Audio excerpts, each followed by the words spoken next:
It's American. Rewind. Clara Barton wasn't a doctor or a soldier, but when the American Civil War came, she sought them out. At first, she collected bandages, food, and medicine, bringing them to the battlefields herself.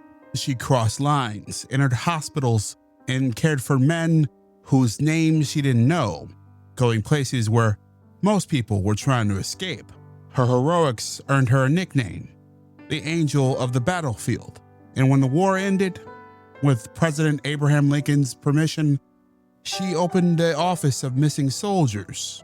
From that perch, she helped reunite more than 20,000 soldiers with their family. And if that weren't enough, during a trip to Switzerland, she found herself in awe of a group of volunteers who inspired the American Red Cross.